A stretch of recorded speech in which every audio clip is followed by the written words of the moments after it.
SNN viewers, as you know, in the last few months, the judicial reforms in Israel lead to a protest from the Israeli people.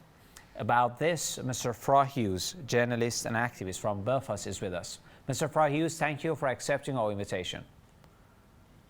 As you know, and as I just mentioned, there is a protest against the judicial reform inside Israel.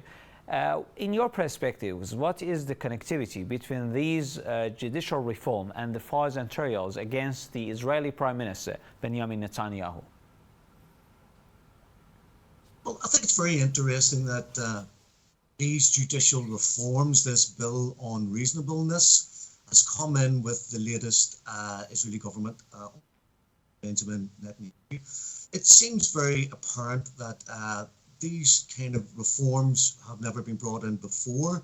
Perhaps Israeli society and the Israeli government has never felt the need before for these reforms. But it looks as if Benjamin Netanyahu is not only under pressure because he's being investigated for fraud and potential corruption while in government, but the right-wing members of the settler movement that are illegally occupying many parts of the West Bank, they have pushed Netanyahu even further to the right, which is hard to believe.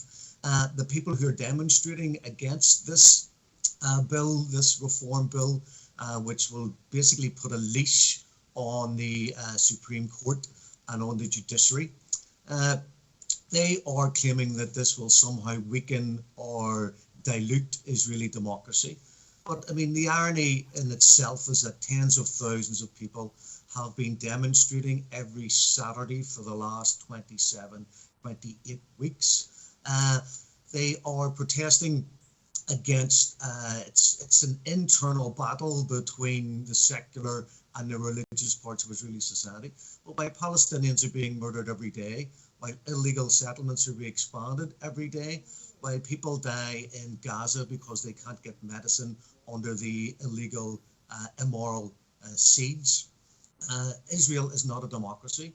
So the protests in themselves are almost a farce when it comes to a democratic state that claims to uphold the values and the rights of its citizens, when it discriminates against the LGBT community and Palestinians living under Israeli occupation and in historic Palestine. That's right. Well, as you just said, the Israeli government right now is facing with different challenges and crises, including this one, as you said, the protests of the Israeli people. And also, on the other hand, the Palestinians, the daily clashes of the Israeli forces with the Palestinians. And of course, at international level, we have seen that the Israeli government maybe somehow has some problems with its key allies, United States of America. So what is the fate of these challenges in your perspectives? Well, I mean, all these challenges are they all come from the same place. They all come from the fact that Israeli society has moved progressively right in the last 75 years from its initial theft of Palestine in 1940. So as our societies move to the right, that's reflected by the people that they have elected into power. So Netanyahu and his right-wing coalition have a majority of 4 Knesset members.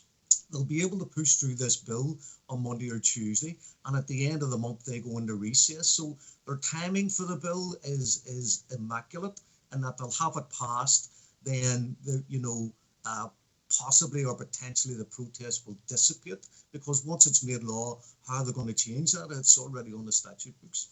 Although the Supreme Court may have the last say as to whether or not they agree to have the bill passed. But what we're talking about here is it's the Netanyahu government that has produced the protests in Tel Aviv.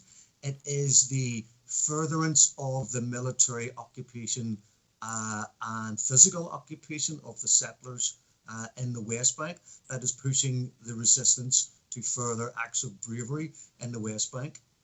And by moving to the right and by pushing these judicial reforms, the Israeli government has moved itself away from the American administration of Biden. And one of the Israeli ministers actually said that Israel is no longer a star on the American flag. So it's all come from Netanyahu's right-wing government and their push towards a power grab and further autocratic power for those in Parliament over those in the checks and balances in the system in the judiciary. Right. As you know, in the last couple of years, we have seen changing the governments. There isn't any stability inside Israel, very clear instability. Do you think what is your prediction regarding that? Will we see in the upcoming months any kind of a change in the current government inside Israel or not? I don't think so. It's taken a long time to form this government, and the fact that it has such hard right-wing extremists who are pushing their own political agenda, especially when it comes to the illegal settlements in the West Bank and the furthering of the Israeli military onslaught on the innocent, unarmed people of Palestine, and the raids in Jenin and the constant harassment of Palestinians at the checkpoints, the daily arrests, the imprisoning people without trial. I think so long as the right wing continue to hold power alongside Netanyahu, so long as they are enabled to promote their values and their, in some extreme cases, their religious dogma, I think then that this coalition will stay in place for the further 3 years that the Parliament has to run. And I fear that if we are witnessing the Israeli society moving further and further and further and further right, that we may very well see a returned far-right government in the future, which bodes ill for everyone in the Middle East and especially Palestinians. Right. Thank you so much, Fra Hughes, journalist, author and activist from Belfast, for joining us.